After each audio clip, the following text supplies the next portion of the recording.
What's up? What's up? It's Frank, Everything Black. We here. We here. We here. We here. Tonight I want to talk about, yes, it's all about race. It is all about race. When you go to school, it's about race. When you go to work, it's about race. When you go to church, it's about race. If you're going to war, it's about race. Wherever you go, and you're a foundation Black American, it's all about race. So let me get the show started. You got a lot of people talking about race. What happened in Frisco, Texas was about race. So let me turn my music down. I know y'all grooving on that. I know y'all like that. But let me turn my music down. Let's click over here to let me share my screen with you.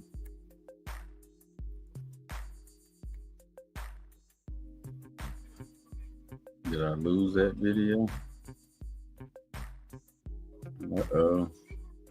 Ain't none of them coming through. What's going on here? What's going on here? Hold on, y'all. Okay. What's going on? Wait a minute. Wait a minute, y'all. Let me bag it up. Okay.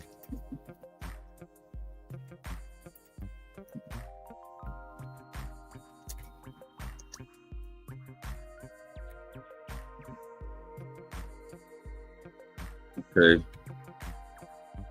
All right, we got these two preachers. I think one of them a bishop and the other one is I forget what he is. He's some kind of priest. But anyway, they're talking about the Carmelo, oh man, messing it up. Carmelo Anthony and Austin Metcalf case, stabbing that happened in Frisco. And listen to how they try not to talk about race. All right.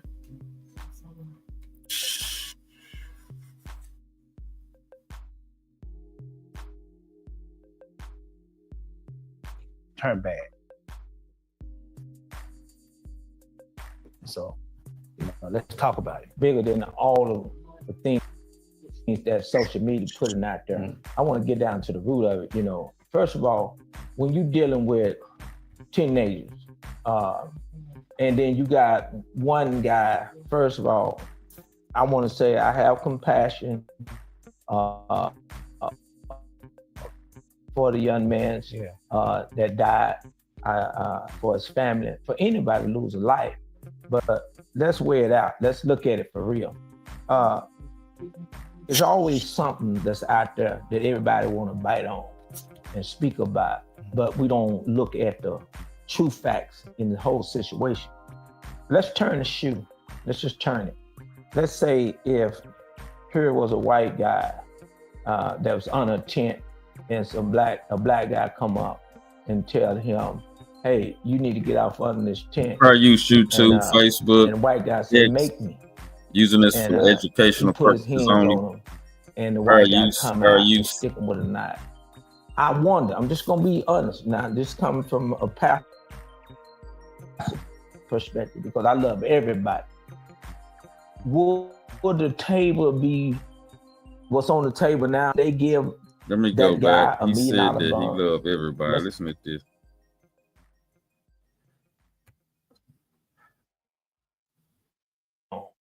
And speak about, but we don't look at the true facts in the whole situation. Let's turn the shoe. Let's just turn it. Let's say if here was a white guy that was on a tent, and a black guy come up and tell him, "Hey, you need to get out from this tent." And the white guy said, "Make me." And he put his hands on him, and the white guy come out and stick him with a knife. I wonder, I'm just gonna be honest now, this coming from a pastor perspective, because I love everybody. Okay, hold on, y'all. We got to stop telling that lie. We do not love everybody. We got to stop telling that lie. Because the more people say that, the bigger the lie is. The more of the lie we're hearing, and it's not the truth. You don't love everybody you see. You just don't. You can try to be nice to a person, but depending on how they behave is what's gonna turn, what's gonna come of that. You treat everybody differently. There's some black people I don't like. I don't love everybody. You gotta be truthful. Okay? These preachers are study carrying lies, man. They mixing right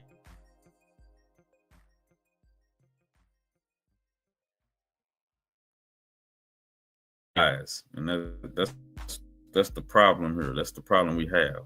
This is a racial situation. And even though he's talking about a different color person on the other side of what happened, he's still talking about race. But at the end of this, all that he's talking about, he's gonna say, it's not about race. That's what he's gonna say right at the end. Okay, now y'all watched it.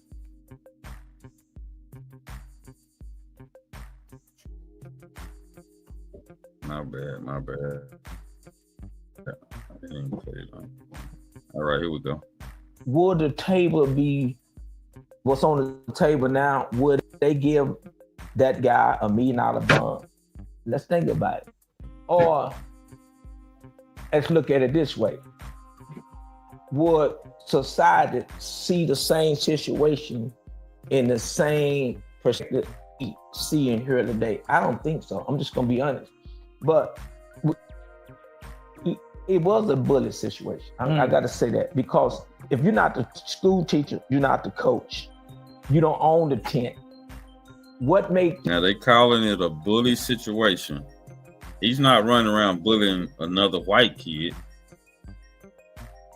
right? He didn't go mess with another white kid. He went mess with a black kid. He looked all around and seen a black kid that he could dominate. See, that's what white supremacy works. White supremacy look around for the weak target.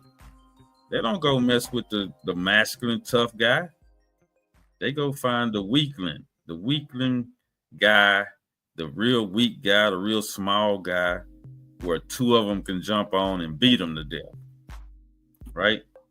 If we would have turned the whole thing around and Austin Metcalf would have stabbed Carmelo, right? If he would have done that, hell, he wouldn't even went to jail. Shit, he'd been walking around here and the brother be dead, and then they would have let him go later on in the trial. He probably wouldn't have did no time. So yes, it's all about race. And you got these preachers and these priestess right here sitting up lying, talking about it's not about race. It's about bullying. No, he picked a color to bully with. All right? So we need to tell the truth about the situation. And we don't run around here talking about we love everybody. I don't love everybody. I'll be kind to somebody. I'll treat you the way you treat me. I'm not going to sit up and tell you I love you. That's a lie. We have to start calling stuff like this out. Even though if it's a preacher saying it or a priest saying it. Whoever call themselves a higher authority than the average person, that they got a higher calling from God than the average person. And they sit up and tell you bull crap like this. No wonder the kids are lost today. When they sitting up listening to grown people say it's not about race, it's about, bullying. And then you hear folks back in my day, we used to fight. Yeah, but that's back in your day. Today's a different day. These kids don't play today. All right. Y'all was playing around and bullshit, and these kids getting down to business. So let's get back on it. You think that you can, first of all, not just tell somebody they need to get off under the tent. What make you bold enough to say, I'm gonna grab you and pull you out the tent? So it was wrong for the young man to even put his hand on the young man. It was already wrong.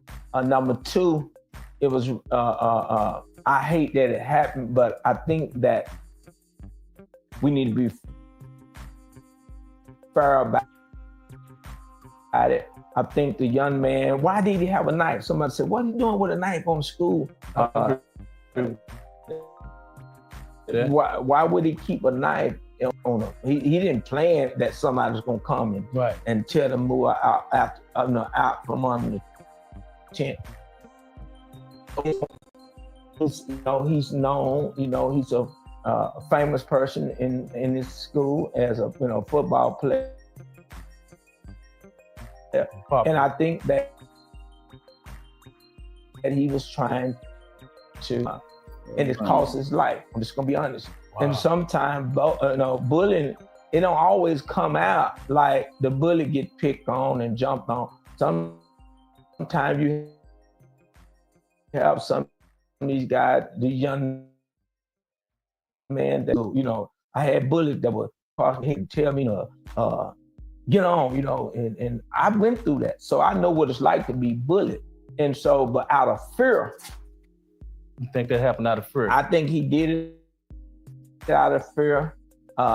Most people that, we try to dress, especially black males. We know we got a lot of black males out of control, but this young man have no history of breaking the law.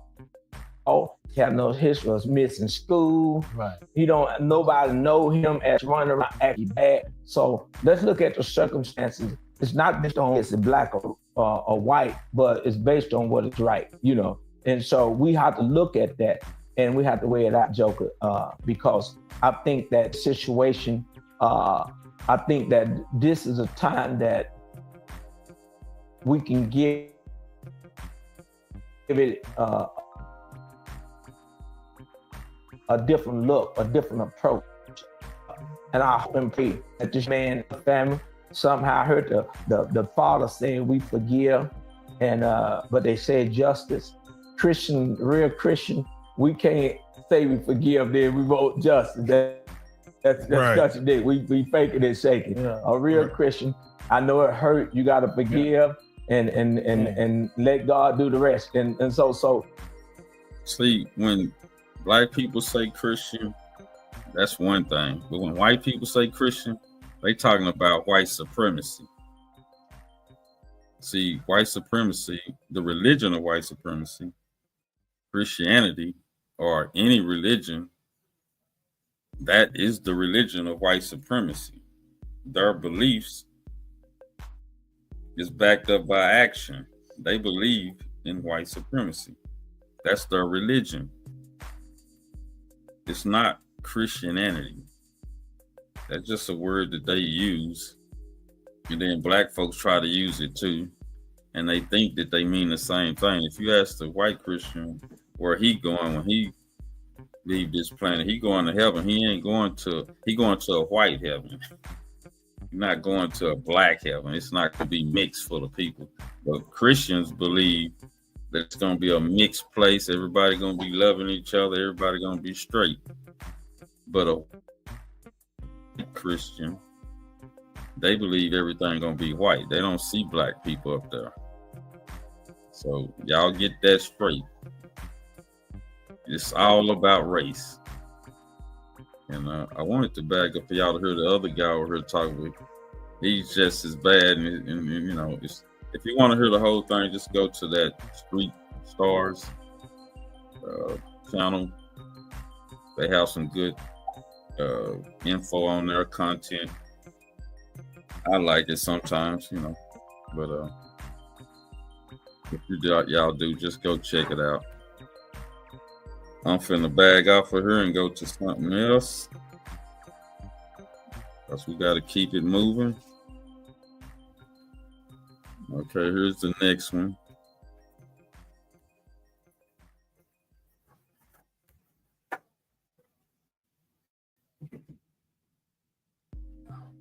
Okay, here we go back on the. And so if you've ever seen a track meet, everybody has their big tents out. And apparently he was sitting under the wrong tent. And this prompted an... First of all, he didn't tell y'all. Let me go back here. Let me go back. He didn't tell y'all that it was raining hard out there. Okay?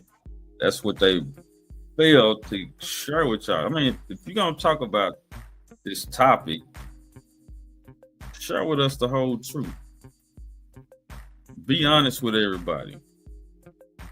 It was pouring down rain.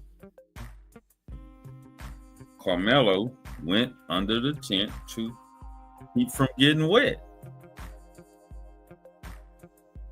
He didn't know.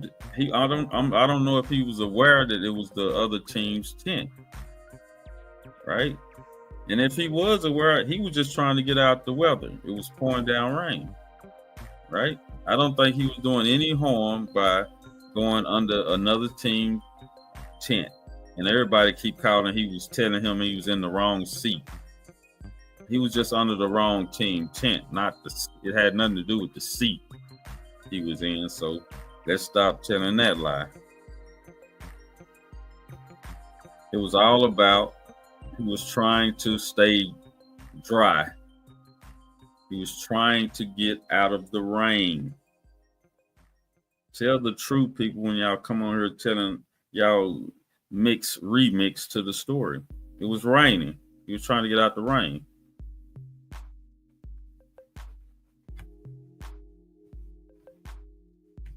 Angry response from Anthony when he was told that he was in the wrong section, and he then turned and stabbed 17-year-old Austin in the chest with a knife, bringing the event to a close. So, see, when somebody wants to project their narrative, they say this bull crap like he just stabbed him. He was angry. This LGBTQ guy right here is pretending that Carmelo grabbed a knife. He was angry with the guy for telling him to leave. Now, why didn't the guy go get a teacher, a coach, or someone else to tell him to leave? If it was a big problem, I mean, all those. So it was a lot of pressure. It was a lot of white people. Most of them went to the same church. They was all a part of the same team. Why didn't one of the coaches or team members or somebody else go and ask him to move if it wasn't a major problem? Why did the big husky 225-pound with his twin brother, why did they have to go over there and mess with the colored guy or the black guy who was just trying to stay dry? Why couldn't they have been nicer to him and say, "Hey, man, it's cool. You're under the wrong tent, but you cool. We understand it's raining."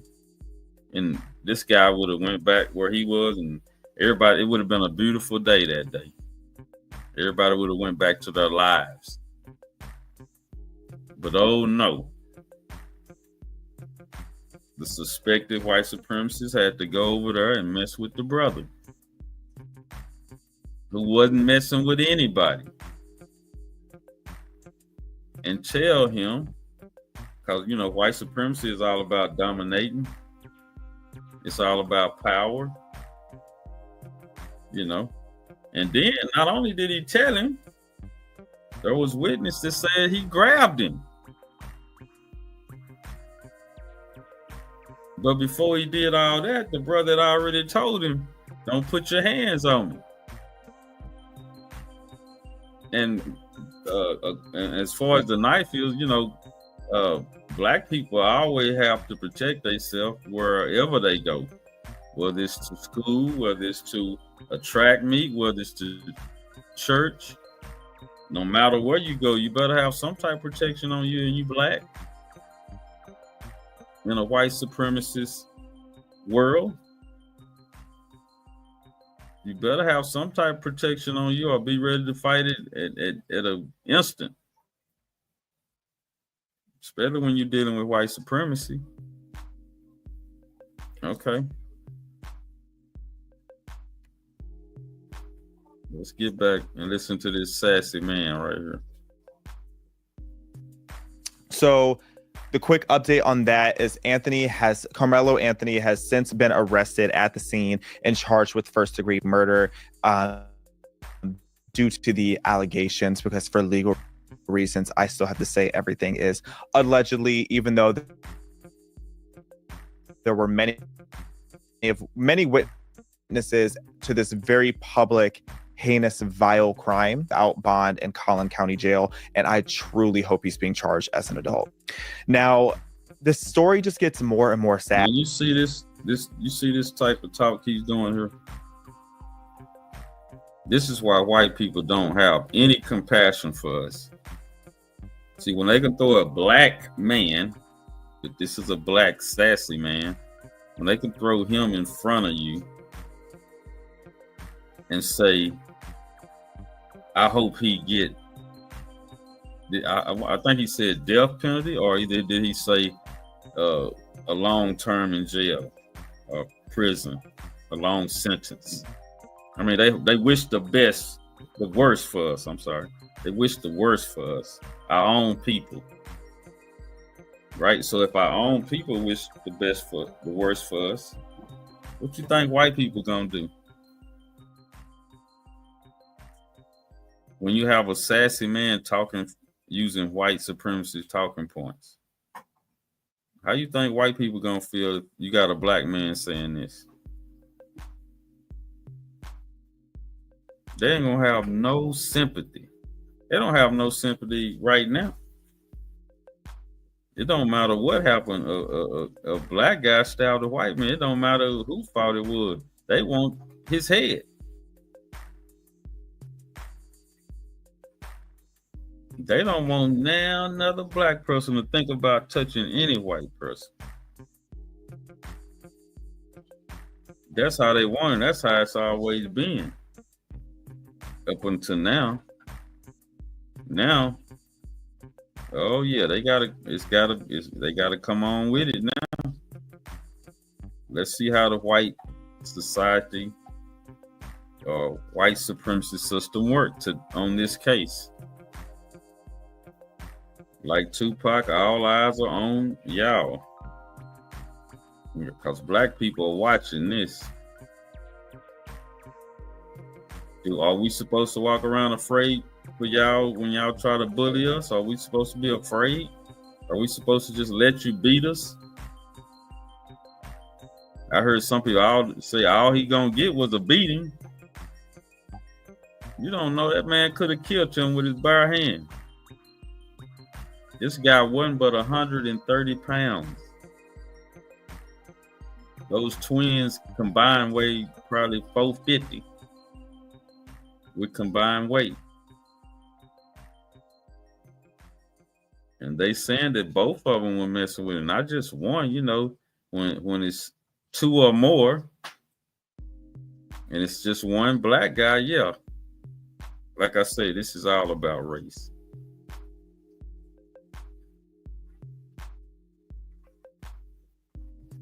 as you look into the details of it and see who these kids were and just the directions that they were going.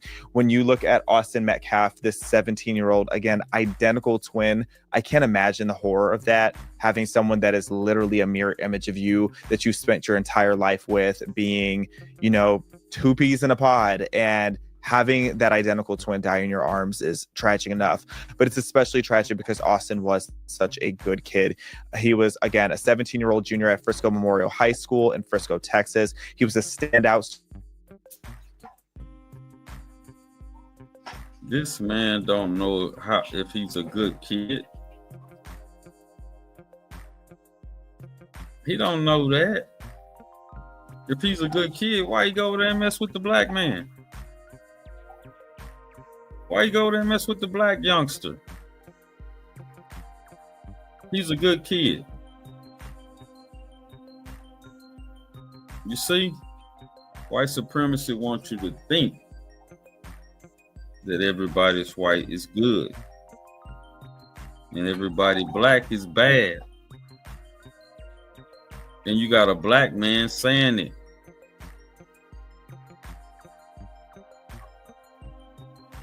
Come on, people. We can't do this. We can't allow this to go on. We got to call this out. We can't let sassy man here call out what white supremacy want him to say and make us feel terrible about ourselves.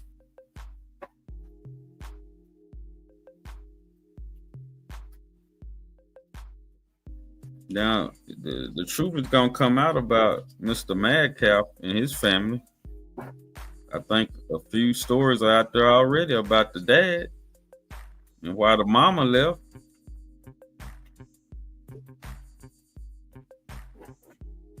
So, it's getting worse and worse. And you got this brother right here talking bad about the black man, bad about the black kids.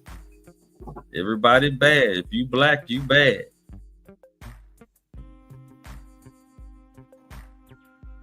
We not having it.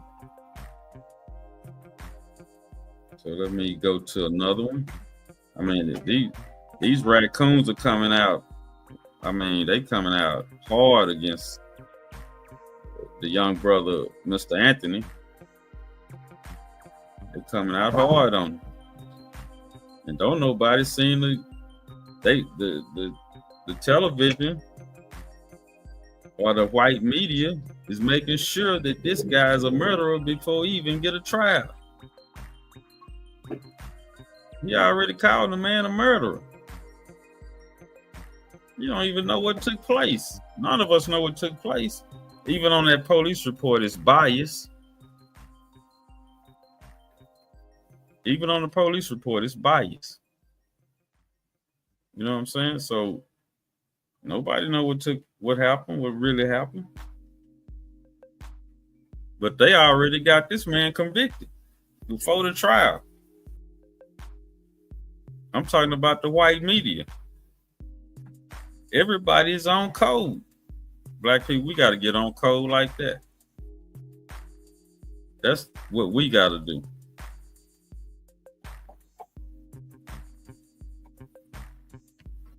Let's go to the next one here.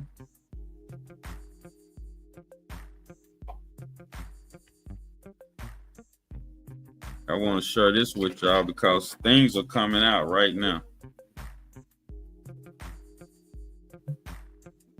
Attack Carmelo. Why did your twins touch Carmelo? Those are the questions we should be asking. And then you had the audacity, you had the nerves. What kind of parents did this child have? What was he taught? He brought a knife to a track meet and he murdered my son by stabbing him in the heart. The guy was in the wrong place. They asked him to move. I'm not trying to judge, but doing the right thing by saying to this gentleman that you're not supposed to be in this tent. Now that was Austin Metcalf's mother. And she said he's the type of kid that goes and does the right thing.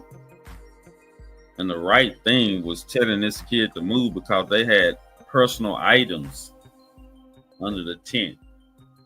And I guess they felt like because he was black, he was gonna steal those items. So she's trying to give her son a green light to go over there and be a suspected white supremacist and bully the black man and get his ass off him over there. So she just gave him the green light to go pick on the little black man or the little black child or youth.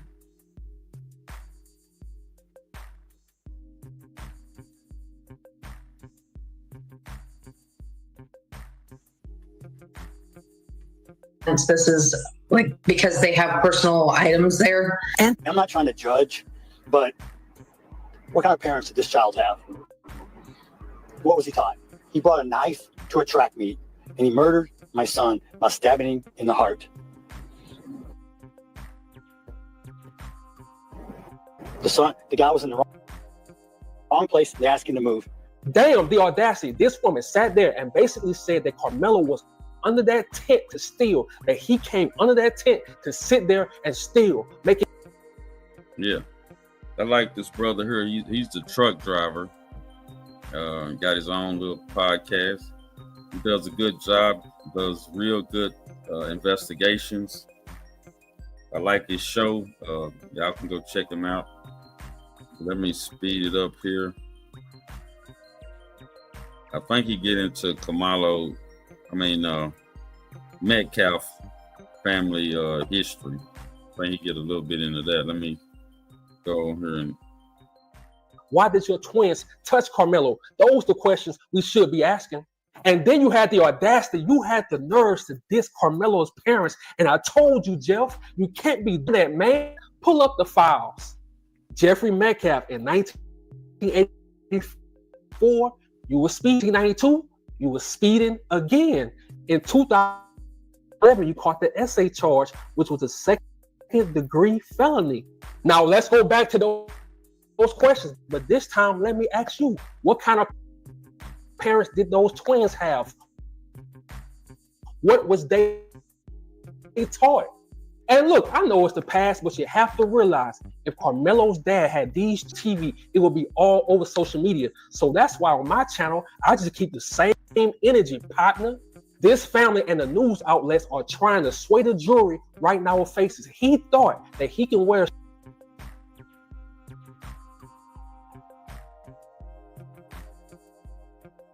shirt that says God over all things and another shirt that says faith. I was saying, oh, he's very religious. Oh, he's telling the truth. I'm telling you, the media is cold. But the rabbit hole gets deeper. Okay, she only raised $170K. So I said all that to say this. Everything you saw on those news outlets in those interviews from this family was all acting, was all Hollywood. I mean, of course, they sad that their son died. But if you want to be for real, it was all competition to see who can be more